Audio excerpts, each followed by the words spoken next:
Hello, YouTube crowd. I wanted to talk about an interesting aspect of music, dynamics.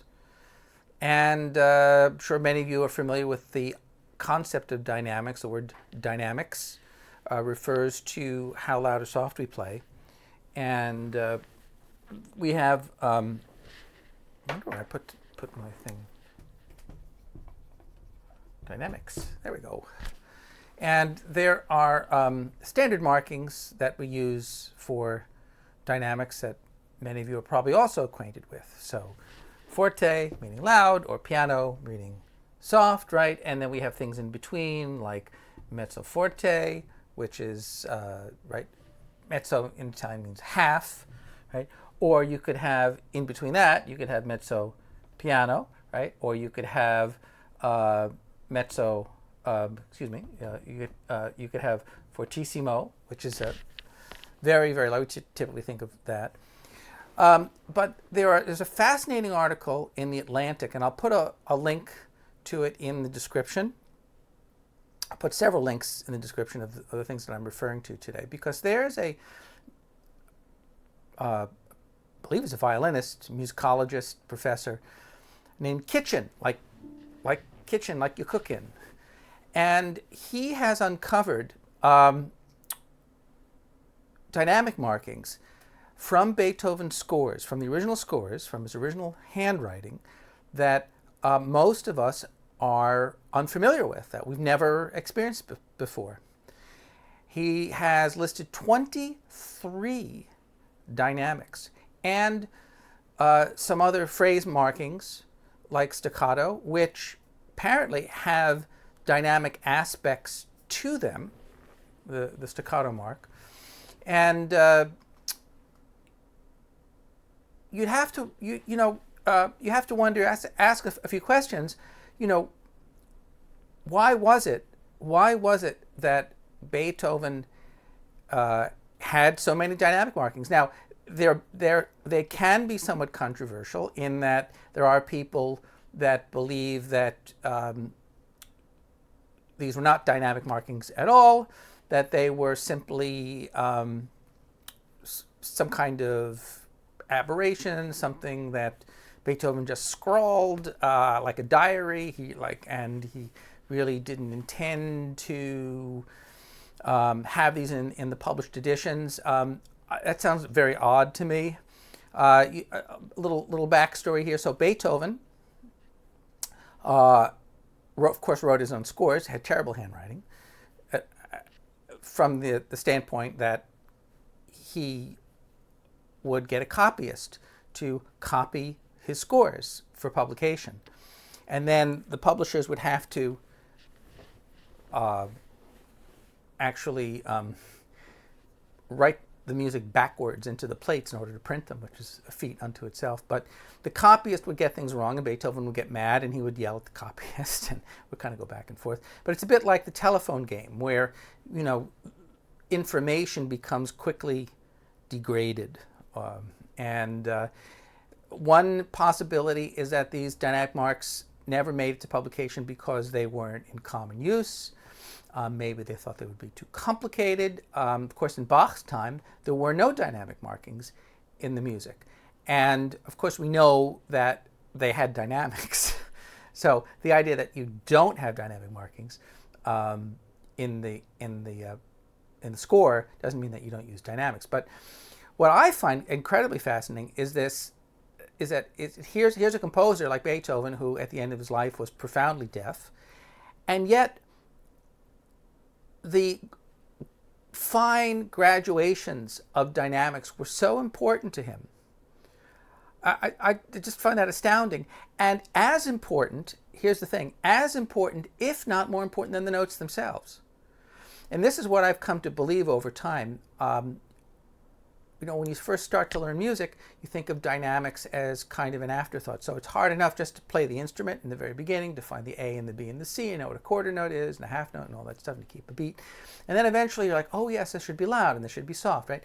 But what I've come to realize is that really the most important aspect of music is dynamics. And certainly if you're playing Beethoven, that's absolutely important, but any classical composer.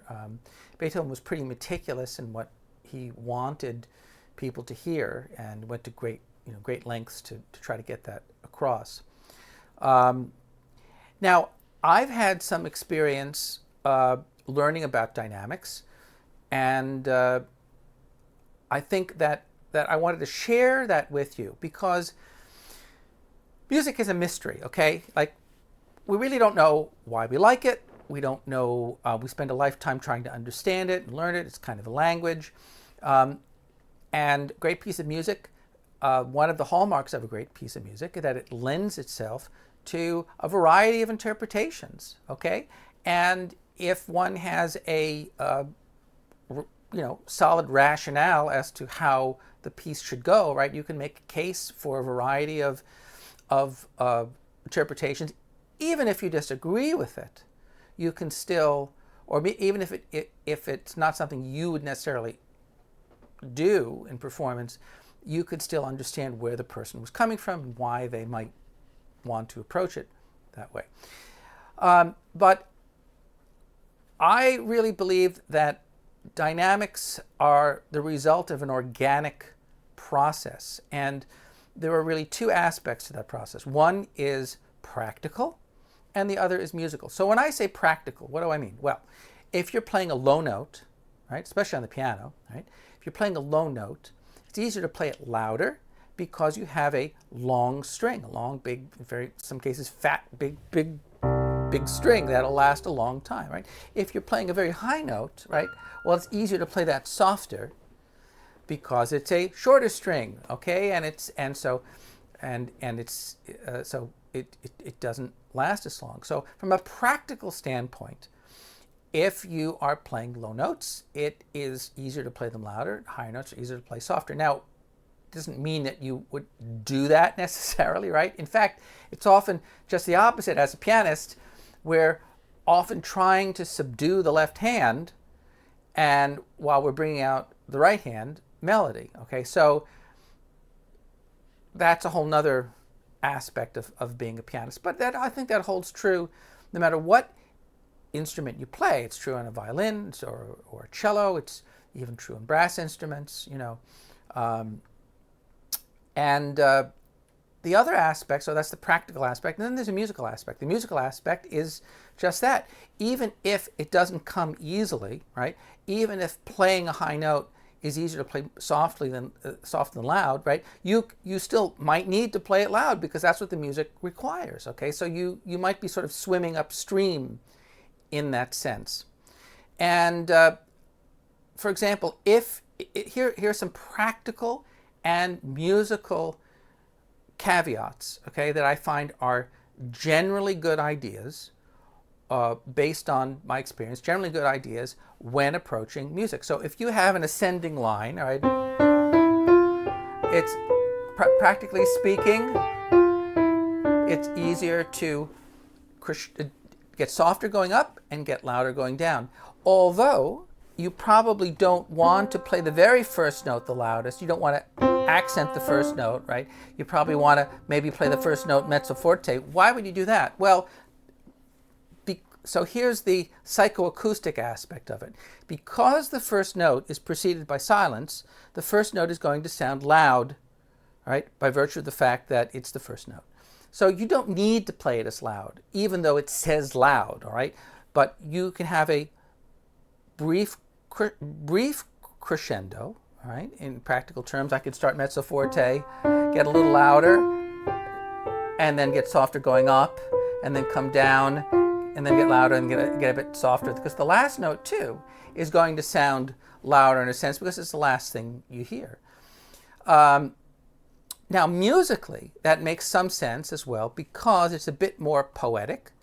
It allows for the musical phrase to develop. So anytime you have an accent, anytime you break up the musical line, now an accent we typically think of something that is a note that's suddenly louder, but it could be suddenly softer as well too, like a forte piano is a form of an accent, and you could, and maybe perhaps even separating notes, right? Having a breath or a rest in between, that's a form of an accent in a sense, because now that you have a moment of silence, then, well, whatever happens after that is going to sound louder, perhaps. But every time you have an accent, two things happen. One is that you break the musical line, potentially, and the other is that you run the risk of climaxing too early in the piece.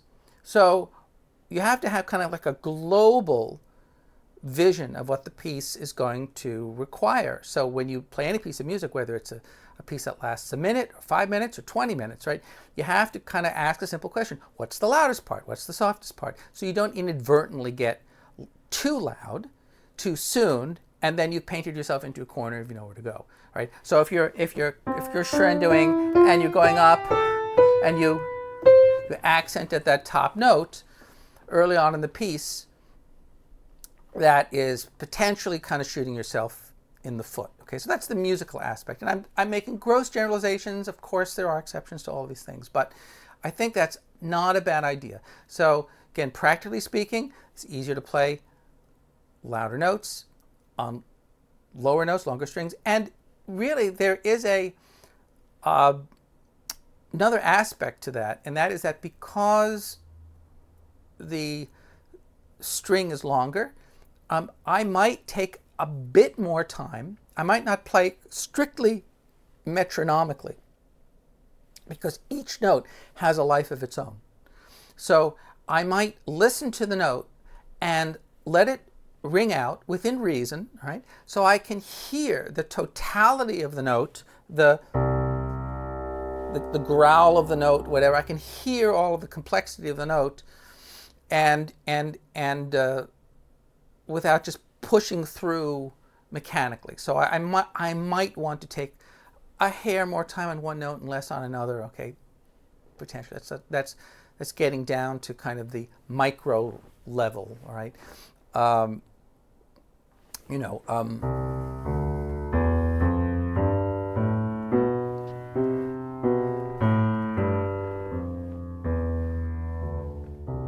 I mean, that's within reason. Okay, it's not metronomic, but it's organized to enough of an extent that you would accept that it's in tempo. Okay.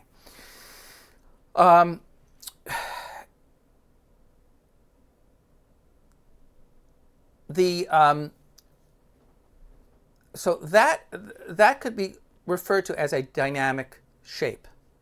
Now, there is another aspect to dynamics, and you really can't separate dynamics from rhythm or something that's rhythmic. So what's the difference between something that's rhythmic and something that's rhythm? Well, a rhythm is just kind of a mechanical description.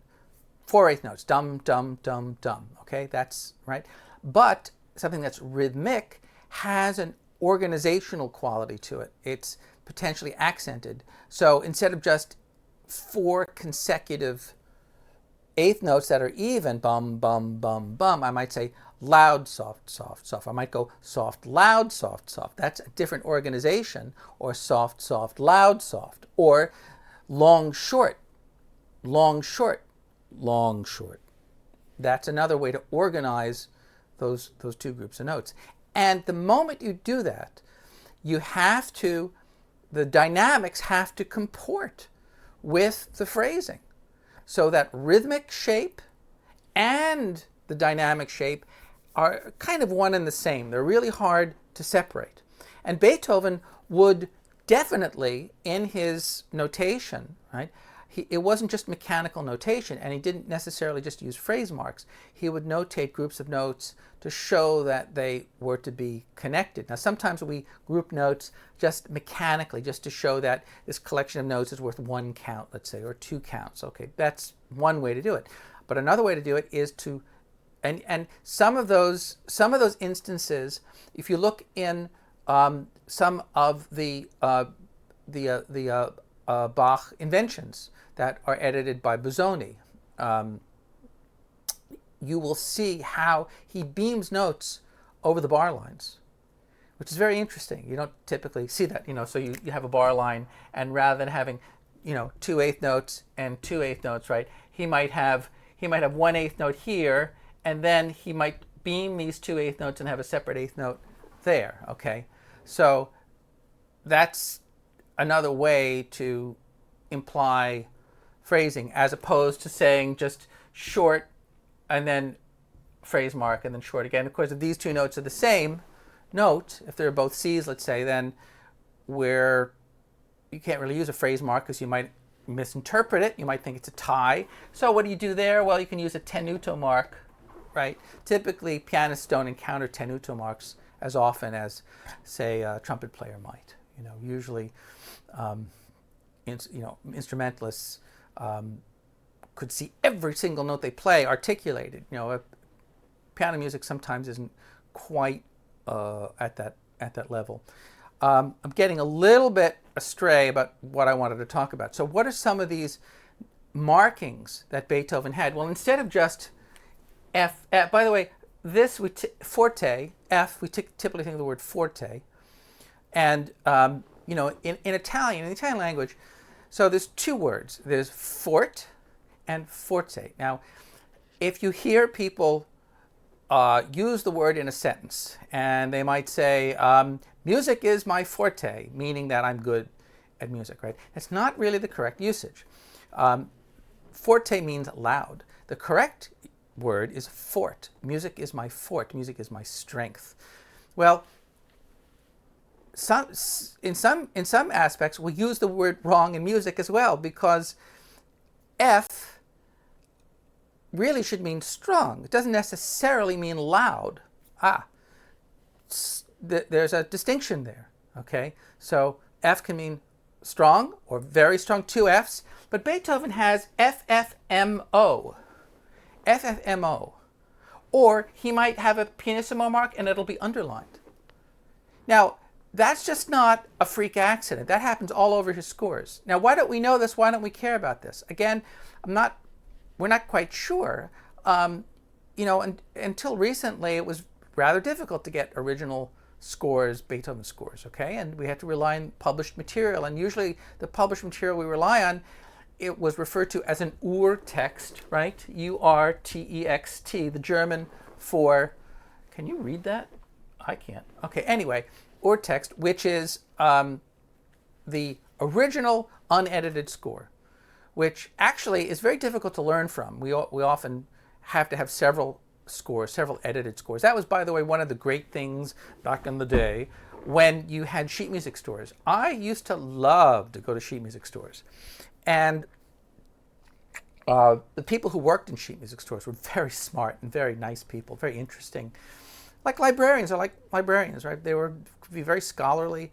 And the guy behind the counter, you'd go to a store and you'd say, well, I need a copy of the Bach Preludes and Fugues. And he says, well, do you want the Schirmer edition, or do you want the Henley, or do you want it edited, or do you want who do you want who do you want the editor to be? And he would kind of feel you out and find out where you were in the process of your education and try to get you the right volume to learn from, because the editing was just as important as the raw notes themselves. And we've kind of lost a lot of that. There are no sheet music stores anymore.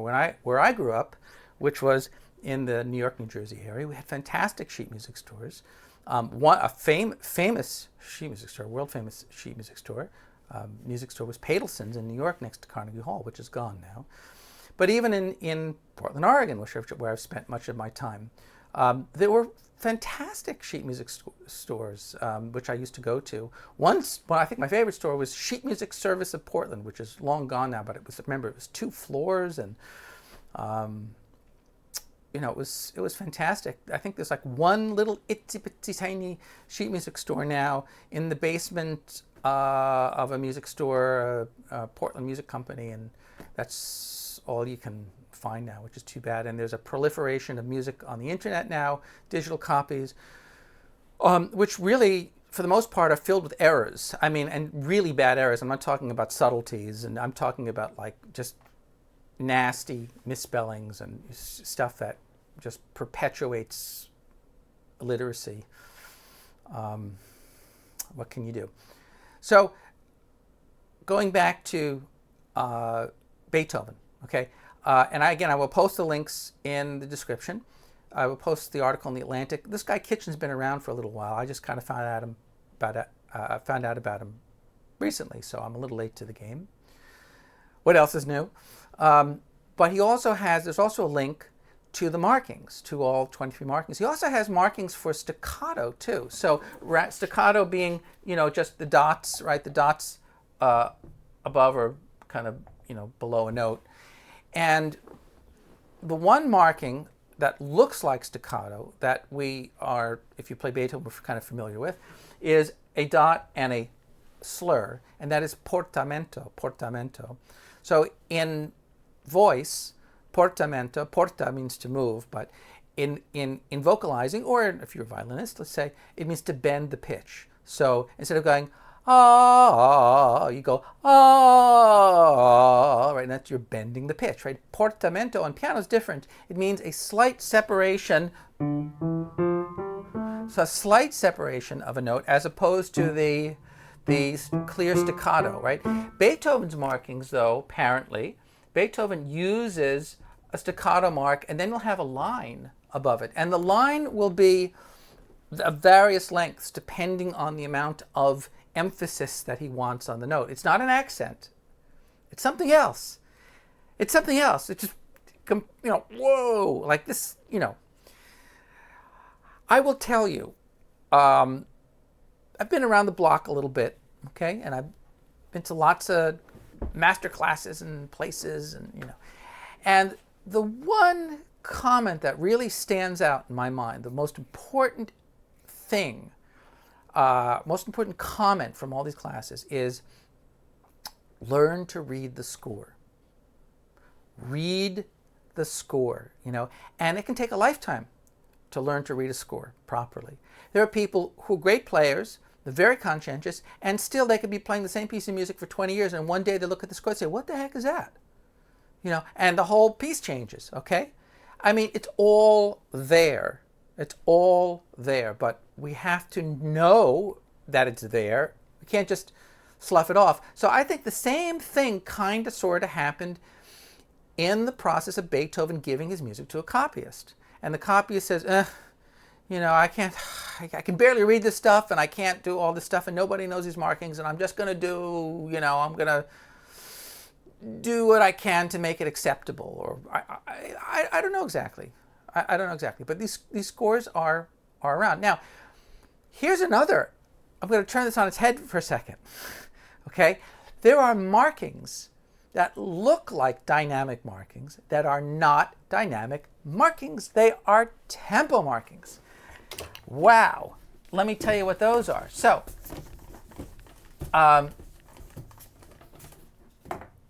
often we see these markings, okay? And this is a crescendo, it's to get louder, and this is a diminuendo, right? So one means to get louder, and the other means to get softer. Usually that's what we see, and usually we just see one or the other. But sometimes you'll see that marking above a section of notes. And I don't know if you ever wondered why they were there, particularly as a pianist, because as a pianist, you can't get louder. You can play the note repeatedly and fool people into thinking getting louder, but once you play the note, right, it just ultimately dies. It's not like a trumpet player that you can have an actual crescendo. You could do it on an organ, potentially. So why are they there? They're there as rubato markings. They're there to take extra time. And that's also apparently an aspect of Beethoven's markings and an aspect of Chopin's markings. Seymour Bernstein has a lesson on this on YouTube, and it's fascinating. And he, based on his research, he found a book that was written by a student of Brahms, and she relates what Brahms would do when he encountered these markings, and it was effectively a rubato marking. So rubato, again, in Italian, to rob, to steal time. Okay, so you're not playing metronomically. You might slow down a bit and then speed up again, but there's this elasticity in the tempo. All right, it's not just fixed, right? But there is this elasticity, and the elasticity might be the result of a whole variety of things. It could be the result of a harmony that needs to linger a bit, or not, right? Maybe you need, maybe it needs less time. Who knows, right? But this is the fascinating thing. So what's the point of what I'm talking about today? The point is we know nothing. We know nothing. I know nothing. We know nothing. It's a mystery. Music is a mystery, and we're all trying to figure it out.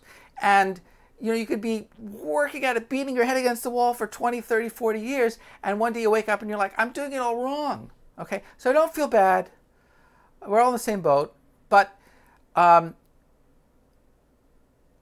if Beethoven, whether or not these markings are genuine, but if Beethoven is meticulous enough to have all of these fine graduations of tempo, right? Excuse me, not tempo, dynamics. I think the dynamics are pretty darn important, especially to a deaf guy.